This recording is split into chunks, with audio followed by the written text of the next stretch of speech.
चैत्र मास में क्या करना चाहिए और क्या नहीं करना चाहिए। चैत्र का महीना बहुत ही पवित्र और ख़ास माना जाता है। इस महीने से हिंदू नववर्ष की शुरुआत होती है और नवरात्रा भी इसी दौरान आते हैं। इस साल चैत्र का महीना शुरू हो गया है और धार्मिक और आध्यात्मिक नज़रिए से ये महीना बहुत ही महत्वपूर्ण होता है।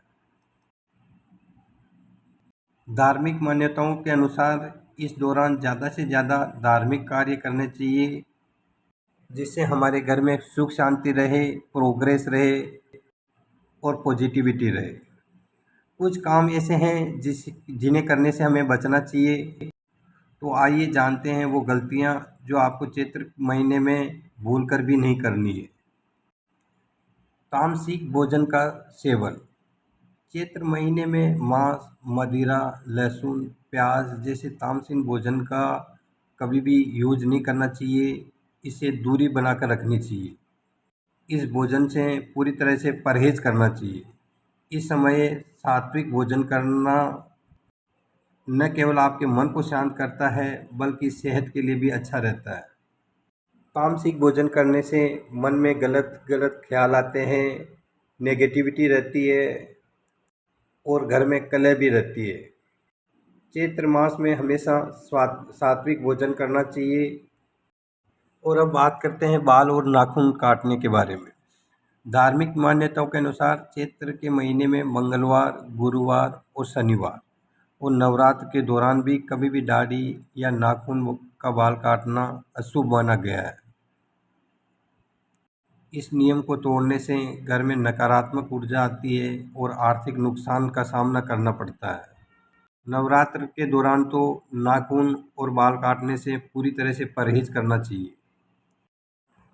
चैत्र के महीने में दिन में सोने से बचना चाहिए। इस दौरान सुबह जल्दी उठ कर के नहा धो के पूजा पाठ करनी चाहिए।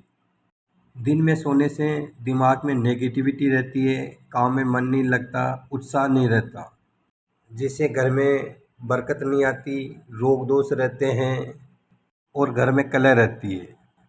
इसमें बच्चे, बुजुर्ग और कोई पेशेंट अगर मरीज रहता है, उनके लिए ये रूल लागू नहीं है, क्योंकि उनको दिन में रेस्ट करना ज़रूरी रहता है। उनका शरीर दिन में रेस्ट मांगता है, लेकिन एक स्वस्थ व्यक्ति को दिन में सोना चाहिए।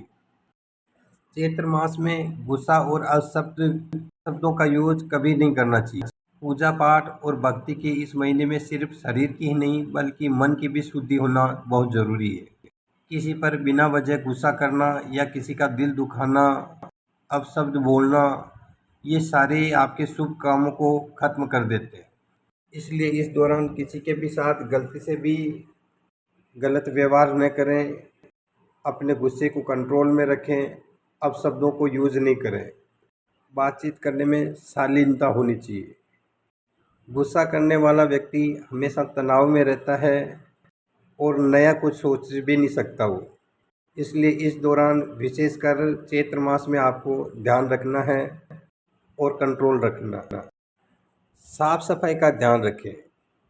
चैत्र के महीने में देवी देवताओं की विशेष पूजा की जाती है और ऐसा माना जाता है कि जिस घर में साफ सफाई नहीं होती, जूठे बर्तन फैले रहते हैं, वहाँ माता लक्ष्मी और माँ दुर्गा कभी वास नहीं करती। ये तो आप सब लोग जानते हैं। इसलिए अपने घर में और ख़ासकर पूजा घर में एकदम पवित्र रखें, साफ़ सुथरा रखें। हमारे हिंदू धर्म में जहाँ साफ़ सफाई होती है वहीं देवताओं का वास होता है। इसलिए अपने मन को भी साफ रखें, घर को साफ रखें, पूजा स्थान को पूरी तरह से साफ रखें, बिल्कुल गंदा न रखें। इस बात का विशेषकर ध्यान रखना है। चैत्र के मास में बसंत ऋतु का आगमन होता है, सांस्कृतिक उत्सव होते हैं, स्वास्थ्य और ऋतु परिवर्तन होते हैं। चैत्र नवरात्र आती है, रामनवमी आती है। इसलिए ये महीना हिंदू धर्म के लिए विशेषकर लाभकारी रहता है और बहुत ही महत्वपूर्ण है। इसलिए इस महीने को आपको विशेष बनाना है और जो अभी मैंने बताई उस बातों का ध्यान रखना है। तो आज के लिए इतना ही। ये थी चैत्र महीने की जानकारी। अगर आपको जानकारी अच्छी लगी तो चैनल को सब्सक्राइब करें, लाइक करें और शेयर करें। आगे भी ऐसी जानकारी देते रहेंगे।